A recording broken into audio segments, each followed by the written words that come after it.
There is a moment, a very specific moment, that most people never notice until it is far too late. It is the moment when someone has already decided what they want from you. Not what they will ask for, not what they will say, but what they have already decided they will take.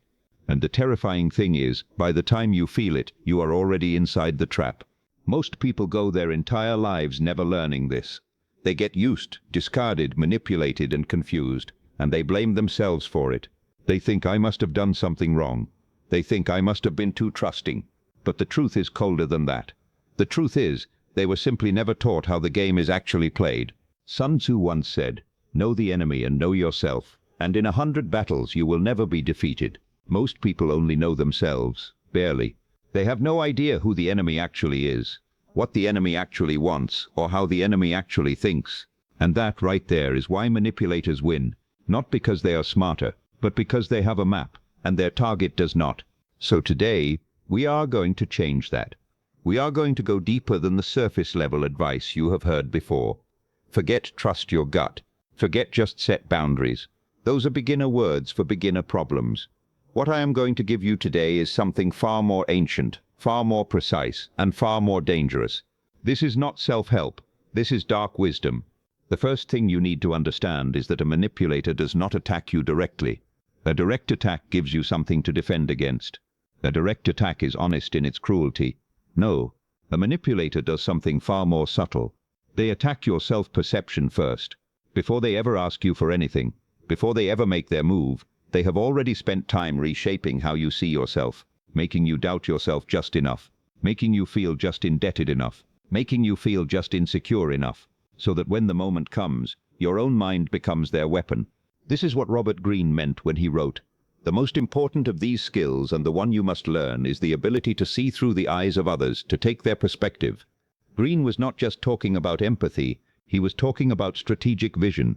The manipulator uses this constantly. They see through your eyes, they know what you fear, they know what you need, and they use both against you simultaneously. Now, let us talk about the types of manipulators, because not every manipulator is the same, and if you try to use the same defense against every type, you will fail. This is one of the biggest mistakes people make when they first learn about manipulation. They learn one or two tactics, and they think they are now protected. But wisdom is not a shield you pick up once. It is a discipline you practice every day. The first type is what I call the warm predator. This is perhaps the most dangerous of all. The warm predator does not feel cold to you. In fact, they feel warmer than almost anyone you have ever met.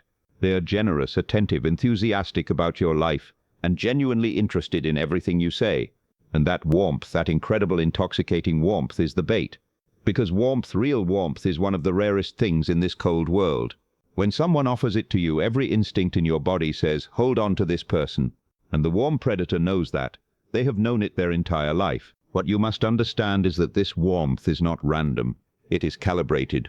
A warm predator does not give their warmth to everyone equally. They give it to you in doses that are precisely matched to your emotional needs. If you are someone who grew up starving for approval, they will give you approval. If you are someone who craved being understood, they will understand you deeply, almost uncomfortably deeply. And this is where a quiet alarm bell should go off. Because the question you must always ask yourself is, how do they already know exactly what I needed to hear? Real connection takes time. Real understanding is earned. When someone understands your deepest needs too quickly, they are not a soulmate. They are a surgeon who has studied your wounds. Intense Machiavelli wrote in The Prince, "Men are so simple and so ready to obey present necessities that one who deceives will always find those who allow themselves to be deceived." Read that again slowly. Men are so ready to obey present necessities that one line contains more practical wisdom than most psychology books. We are not deceived because we are stupid. We are deceived because we are in a state of need, emotional need, social need, the need for validation, connection, safety, belonging. And a skilled manipulator does not manufacture your need. They simply find the need that already exists inside you, and they fill it just enough to keep you attached. This brings us to the second type, which I call the patient architect. Where the warm predator attacks your emotions, the patient architect attacks your logic. The patient architect is methodical, precise, and almost invisible in their work. They rarely make dramatic moves. They rarely cause scenes or create emotional chaos. Instead, they build Slowly, quietly, deliberately, they construct a version of reality around you. A reality where certain things are simply understood, where certain debts are simply assumed, where certain loyalties are simply expected. And they do it so gradually, over such a long period of time, that by the time you realize you are living inside a structure they built, it feels like it was always there. Think of a person in a workplace who, over months or years, slowly positions themselves as the person who handles a specific area. They never formally asked for that authority. No one ever formally gave it to them, but they gradually inserted themselves, piece by piece, into every relevant conversation, every relevant decision, every relevant relationship, until removing them from that position would feel like an enormous disruption. That is the patient architect at work. They do not take power, they make themselves into infrastructure. Now, against the patient architect, the defense is not dramatic confrontation. That is exactly what they want you to avoid, and they have usually made confrontation feel socially unacceptable in your shared environment. The defense is documentation, clarity, and deliberate boundary setting done so quietly and so consistently that it barely registers as an act of resistance. You are simply always making sure that the record is clear, that credit goes where it belongs, that your role is always explicitly defined, not assumed. This is not paranoia, this is precision. The third type is the chaos agent. And the chaos agent is the most visible of the three, but also the one most commonly misunderstood. People tend to see the chaos agent and think, this person is just dramatic, this person is just unstable. But that is a misread, and a dangerous one. The chaos agent creates disorder deliberately, not always consciously but deliberately. They start arguments that seem random. They introduce tension into situations that were previously stable. They make other people feel uncertain, anxious, off balance. And in that fog of chaos, while everyone else is trying to figure out what just happened, the chaos agent moves. Nietzsche once wrote, "You must have chaos within you to give birth to a dancing star." He meant it in a creative sense. But a chaos agent weaponizes this principle. They are the only person in the room who is comfortable with the disorder because they created it. And in any situation, whoever is most comfortable has the most power. When everyone else is scrambling to restore peace, to smooth over the tension, to explain themselves, to de-escalate, they are surrendering their judgment in exchange for stability. They are making concessions, real concessions, just to get back to calm. And the chaos agent collects those concessions like poker chips. The defense against a chaos agent is one of the most psychologically difficult things you will ever learn to do. It requires you to tolerate discomfort without reacting to it, not suppressing your reaction, which is just internal chaos, but genuinely, deeply refusing to be moved. There is an ancient Stoic practice called the view from above, where you mentally pull back from the immediate situation and observe it from a great height, seeing the whole landscape rather than just the moment. When a chaos agent stirs the pot, most people zoom in. Their whole world becomes that specific conflict, that specific accusation, that specific moment of tension. The chaos agent is counting on this. They need your tunnel vision. But when you zoom out instead, when you pull back and see the pattern rather than the moment, something interesting happens. You stop reacting to the specific content of what they are doing, and you start responding to the structure of what they are doing. And the moment you respond to the structure rather than the content, you become almost impossible to manipulate, because the chaos agent's moves only work on someone who is engaging with the surface of the chaos. You are engaging with the architecture beneath it. Marcus Aurelius wrote, "You have power over your mind, not outside events. Realize this, and you will find strength." But I want to add something to that, because finding strength is only the first step. What you do with that strength in the presence of someone who is trying to dismantle it is where the real wisdom lives. Intense. Now we need to talk about the mechanics of manipulation itself. Not just who does it, but how it actually works inside your mind. Because if you do not understand the internal process, you will recognize manipulation in theory, but miss it completely in the moment. And the moment is the only place that matters. The core of every manipulation is a principle called manufactured dependency. A manipulator's primary goal, before any specific outcome, before any specific thing they want from you, is to make you feel that you need them in some way. This need can be emotional, where you feel that only they truly understand you. It can be practical, where they have gradually inserted themselves into your daily operations. It can be social, where they have positioned themselves as the gatekeeper to your community or reputation. It can even be existential, where they have slowly reframed your sense of self in a way that requires their presence to feel stable. Manufactured dependency does not happen all at once. If it happened all at once, you would see it. It happens in small increments, each one reasonable on its own, each one even pleasant or convenient at the time. This is what I call the architecture of small gifts. They do something for you that you did not ask for, then another thing, then another, and none of these things cost you anything at first. But what they are actually doing is building a ledger, a silent, unspoken ledger of obligation. And when the time comes, when they finally ask for something, the ledger is already full. And your sense of fairness, your own deeply human instinct toward reciprocity, does the rest of the work for them. Robert Cialdini documented this in his landmark work, Influence, calling it the principle of reciprocity. He wrote, "The rule says that we should try to repay in kind what another person has provided us." And he showed through decades of research that this principle is so deeply wired into human psychology that we will sometimes give back far more than we received, simply to eliminate the feeling of debt. A manipulator does not just understand this, they build their entire strategy around it. Every unsolicited favor, every generous gesture, every unexpected gift is an investment. They are buying your compliance with your own sense of fairness. The way to disrupt manufactured dependency is not to refuse kindness from others. That is not wisdom. That is paranoia, and it will cost you genuine connections along with manipulative ones. The way to disrupt it is to maintain what I call an honest account. When someone does something for you, ask yourself, did I ask for this? Do I actually want to receive this? And what, if anything, do I genuinely feel comfortable giving in return? Not what is expected, not what avoids conflict, what you genuinely, freely choose. If you can answer those three questions honestly every time, the ledger they are building on you dissolves, because the only ledger that has power over you is the one you believe in. Now, this requires something that most people are deeply uncomfortable with. It requires you to be occasionally ungrateful, not cruel, not dismissive, but able to receive a gift, acknowledge it, and feel no particular obligation beyond that. This makes most people deeply uncomfortable because we are raised in cultures that attach enormous social shame to being perceived as ungrateful. A manipulator knows this. They exploit it constantly. They give you things they know you did not ask for, and then they wait for your gratitude to create leverage. The moment you can receive something graciously without owing anything, you remove one of their most powerful tools. Let us now go deeper. Because everything we have talked about so far is still the surface. The real dark wisdom begins here. It begins with what I call the mirror trap. The mirror trap is the most sophisticated and least understood form of manipulation. It is built on a very specific psychological vulnerability that almost every human being carries. The deep need to be seen accurately.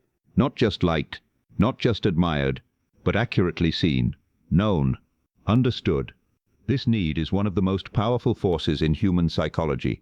People will tolerate enormous amounts of pain, discomfort, and even harm from someone who makes them feel truly known. Because being known, being genuinely perceived by another person, is one of the rarest and most profound experiences available to us. A master manipulator who understands the mirror trap becomes a perfect mirror for you.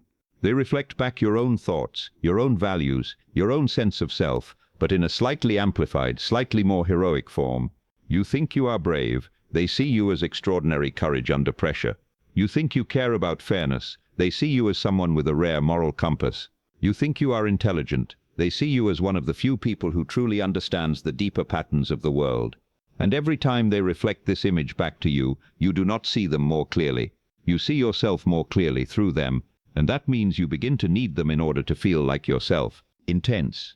This is one of the most insidious and hard-to-escape forms of manipulation, because it is built entirely from positive experiences. There is no obvious abuse. There is no cruelty. There is no red flag that looks like a red flag. There is only this intoxicating feeling of being profoundly understood by another person.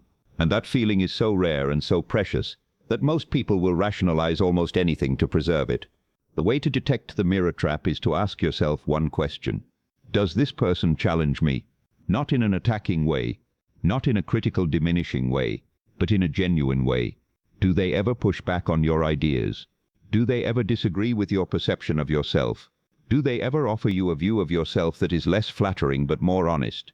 A true mirror, a real relationship, has friction, not cruelty, but friction.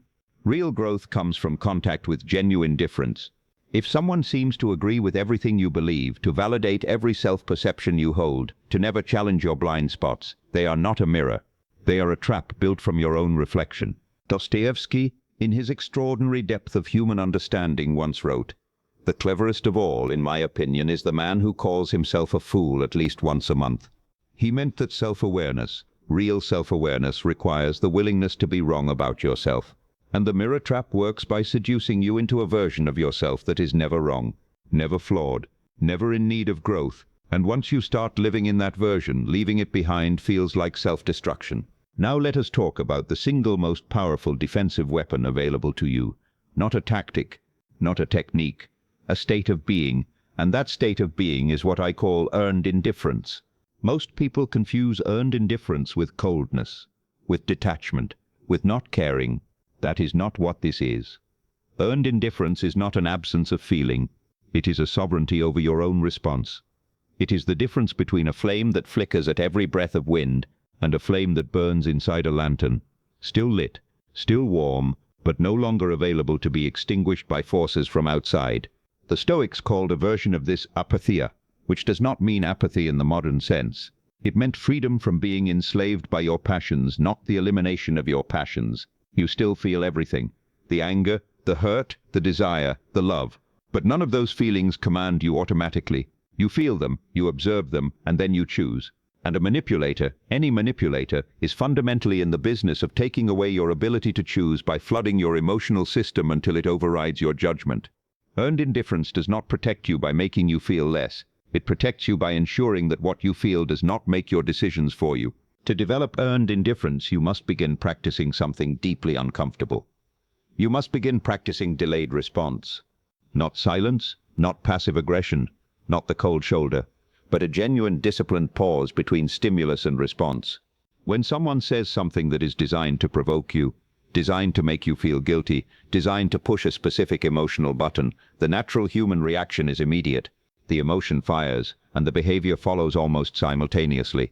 That gap between stimulus and response is where the manipulator lives. That gap is where they do their work. When you begin inserting a real pause into that gap, something extraordinary happens. The emotion that was designed to trigger a specific response begins to lose its urgency. Not because it was not real, but because emotions, including very powerful ones, are time-sensitive in a way that pure rationality is not. Anger wants to act right now. Guilt wants to act right now. Fear wants to act right now. If you do not act right now, the feeling begins to modulate. It does not disappear, but it becomes less commanding. And in that space where the feeling is real but not yet commanding, you have access to something a reactive person never gets. You have access to clarity. Viktor Frankl wrote, "Between stimulus and response there is a space. In that space is our power to choose our response. In our response lies our growth and our freedom." Frankl wrote this after surviving the Holocaust, after enduring conditions of manipulation, cruelty, and dehumanization that most of us will never experience. He was not writing theory. He was writing lived truth. And that space he described is not given to you. You have to build it, day by day, practice by practice, discomfort by discomfort. Intense. Now let us address something that most videos on this topic will never touch.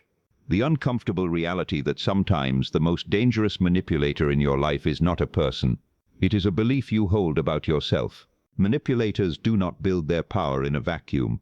They build it on something that is already there. A wound, a story you have been telling yourself for years, a conviction about what you deserve, or what you are capable of, or what kind of people are willing to stay in your life. These stories are not your fault. Many of them were written for you, by circumstances, by people who were supposed to protect you, by a world that does not always treat people gently. But by the time a manipulator finds you, those stories are already waiting.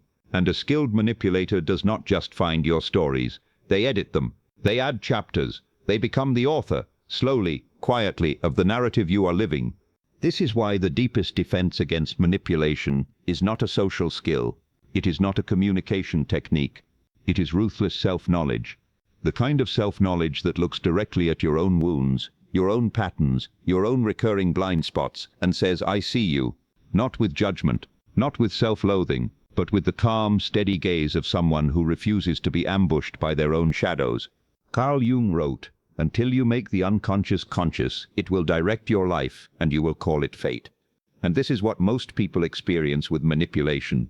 They keep finding themselves in the same dynamics with different people in different contexts, and they think, why does this keep happening to me? The answer is not bad luck. The answer is that something unconscious in them is selecting for the familiar wound, the familiar pattern, the familiar dynamic, and until that unconscious pattern is brought into the light and examined, it will continue to direct the casting of their life. So let us talk about how to do that examining, because this is where wisdom must be practical, not just beautiful. The first practice is what I call the pattern audit. A pattern audit is simple in concept and demanding in execution. You take every significant relationship in your life, current and past, and you ask yourself a single question about each one. What did I believe about myself in this relationship? Not what the relationship was, not how the other person behaved, but what did you specifically believe about yourself while you were inside it? What was your self-narrative? Were you the person who was finally being appreciated after years of being overlooked? Were you the person who had finally found someone who could handle your intensity? Were you the person who for once was not alone in carrying the weight? And then you compare. Because if those narratives rhyme across different relationships with different people in different contexts, you have found the story that needs to be examined. This is not about assigning blame to yourself for being manipulated. Blame is useless here. It is about understanding the frequency you have been broadcasting on, so you can choose whether to keep broadcasting on it. A manipulator finds you partly through skill, yes, but also partly because you are, in some specific way, broadcasting need, broadcasting availability, broadcasting a particular kind of hunger. And when you can see your own broadcast clearly, you can choose what you transmit with far more intention. The second practice is what I call the gift of discomfort. Most people go to tremendous lengths to avoid discomfort in their relationships. They smooth things over. They absorb criticism rather than respond to it. They adjust their behavior preemptively to avoid conflict. And precisely this is where a manipulator anchors their control. Because if you will do almost anything to avoid discomfort, then discomfort becomes a weapon, not even a weapon that needs to be deployed dramatically. Just the threat of discomfort, the possibility of tension, the faint suggestion of disappointment, becomes enough to move you. Intense. The gift of discomfort is the practice of deliberately staying inside uncomfortable moments without resolving them prematurely. When someone says something that makes you want to apologize immediately just to restore the peace, you pause. You sit inside the discomfort. You let the silence exist. You let their displeasure exist without rushing to make it go away. And every time you do this, something in you recalibrates. Your nervous system learns that discomfort does not equal danger, that someone's disappointment in you is not a catastrophe. That conflict does not always have to be resolved in their favor to be resolved at all. And here is the remarkable thing that happens when you stop being afraid of relational discomfort. Manipulators lose interest in you, not gradually, sometimes almost immediately, because the discomfort they manufacture, the tension they create, the disappointment they perform, is only useful to them if it moves you.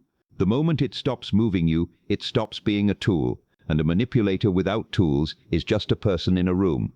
They will move on to someone who is still moved by what they are manufacturing. This is not cruelty on your part. This is simply the withdrawal of consent. Machiavelli wrote, "It is better to be feared than loved, if you cannot be both." But there is a deeper wisdom beneath that famous line that people miss. What Machiavelli was really saying is that dependency, the manipulated kind, is fragile.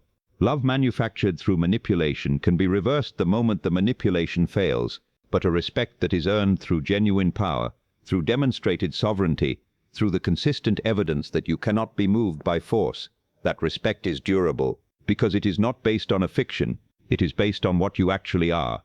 Now I want to tell you about a strategy that the most sophisticated operators in history have used, something I call the information asymmetry principle. And this applies not just to grand historical figures, but to the quiet daily chess match of navigating people who want something from you. The information asymmetry principle is simply this. The less someone knows about you, the less leverage they have over you. This sounds obvious when stated plainly, but in practice we violate it constantly because one of the most natural human impulses is the desire to be known. We share our fears, our hopes, our insecurities, our history, not because someone has earned that information, but because the act of sharing feels like connection. And a skilled manipulator encourages this sharing enthusiastically. They ask questions, they listen beautifully, they make you feel that everything you share is precious to them. What they are actually doing is building a file, cataloging your vulnerabilities, mapping your emotional landscape so they can navigate it later with precision. This does not mean you must become closed, secretive, or emotionally unavailable. It means you must become conscious about what you share, when you share it, and with whom. There is a kind of wisdom that speaks in principle rather than in detail. It shares perspective without revealing wound. It connects through resonance rather than disclosure. And this wisdom, this way of being present with people while remaining a partially closed book, is not dishonesty. It is sovereignty over your own story. Sun Tzu understood this profoundly. He wrote, "All warfare is based on deception. And while we are not in warfare with every person we meet, we are always in a negotiation. And in any negotiation, the party with more information about the other's limits and needs has the advantage. Be willing to know more about them than they know about you. Not through manipulation, but through the simple discipline of listening more than you speak and revealing less than you learn." We have covered types. We have covered mechanics. We have covered defenses. And we have gone into the deeper work of self-examination. Now I want to bring all of this together into what I call the sovereign response. Because information is not enough. Awareness is not enough. You must be able to act, and to act with precision, in the moment when everything in you wants to react. The sovereign response is built on 3 pillars. The first pillar is stillness. Not the stillness of suppression, not the stillness of performance, but the genuine stillness that comes from a person who knows who they are and is not confused about it. When a manipulator makes their move, the first thing they are counting on is that you will be destabilized, that your sense of reality will flicker just enough for them to insert their version of it. Genuine stillness prevents this, not because you are unaffected, but because you are anchored. There is something in you, a sense of your own values, your own judgment, your own history, that does not move simply because someone else wants it to. The second pillar is precision. The sovereign response does not flood the space with emotion or argument. It says exactly what needs to be said, in exactly the amount that needs to be said, and nothing more. This is perhaps the hardest skill to develop, because our instinct in high-stakes emotional moments is to over-explain, to justify, to lay out our entire case in hopes that the other person will finally understand. But a manipulator is not confused about what they are doing. Explaining yourself to them is not going to create an epiphany. It is simply going to give them more material to work with. The sovereign response is brief, calm, and clear, and then it is silent. The third pillar is consequence. Not threats, not punishment, but the quiet, consistent application of real consequences. If someone lies to you, the sovereign response does not explode, it simply adjusts. Your trust recalibrates, your access to certain parts of yourself closes, your investment in the relationship modulates, and you do not announce this. You simply do it. And in time, if the person is capable of growth, they feel the recalibration in the texture of your engagement with them, and they adjust. If they are not capable of growth, the distance naturally expands until it becomes what it needs to be. Intense. The most powerful thing Machiavelli ever wrote was not in The Prince. It was a quieter line from his other writings. He wrote, "Never attempt to win by force what can be won by deception." And I want you to hear that not as a lesson in how to manipulate, but as a lesson in how to recognize that you are being manipulated. Because every manipulator operates on this principle. They are almost never using direct force on you. They are using something far more efficient. They are using your own psychological architecture, your need for connection, your fear of abandonment, your instinct for fairness, your hunger to be understood. These are not weaknesses, they are the most human things about you. But they are also the doors that a skilled manipulator knows how to open. And the way you protect those doors is not by sealing them shut. It is by becoming the person who decides who gets a key. Not out of fear, not out of cynicism, but out of a deep, hard-won understanding that not everyone who wants access to your inner world deserves it. That intimacy is a privilege that has to be earned over time through consistency, through reciprocity, through the evidence of their character revealed across seasons, not just in their best moments. Epictetus, who was born a slave and became one of the greatest philosophers in history, wrote, "Make the best use of what is in your power, and take the rest as it happens." He understood from the very marrow of his experience that genuine power does not come from controlling your external circumstances. It comes from mastering your internal ones. You cannot always prevent someone from attempting to manipulate you, but you can become someone who is extraordinarily difficult to manipulate. And that transformation, that long, demanding, deeply personal transformation, is the real victory. We are near the end now, but I want to leave you with something that I think matters more than any specific tactic or technique. Something that I think separates the person who understands this material intellectually from the person who actually lives it. And that thing is this. The deepest protection against manipulation is not skill, it is fullness. When you are genuinely full, when your life has real meaning, real relationships, real purpose, real moments of joy and genuine challenge, you are simply less available to be colonized by someone else's agenda. Manipulation requires a vacuum. It requires some emptiness, some unmet need, some quiet hollow in your life that you are hoping someone or something will fill. And a manipulator finds that hollow and pours themselves into it, slowly, patiently, completely. The work, therefore, is not only the work of learning to recognize manipulators. The work is the work of filling your own life so completely with genuine connection, with genuine purpose, with a genuine relationship with yourself, that the hollow is no longer there. This is not a passive thing. It is not something that happens by accident. It is the most demanding and most important project a human being can undertake, to build a life that is genuinely satisfying, not in the performance of satisfaction but in the actual daily texture of it, and to become in that fullness someone who is simply harder to reach. Nietzsche wrote, "He who has a why to live can bear almost any how." And I would extend that by saying, the person who has a why to live is also the person who cannot be easily reduced, because their sense of self does not depend on any single relationship, any single source of validation, any single mirror. They have already answered the questions that a manipulator promises to answer for you, and because those questions are answered, the promises fall flat. So here is what I want you to take from everything we have discussed today. Not as a checklist, not as a set of techniques to deploy, but as an orientation, a way of moving through the world.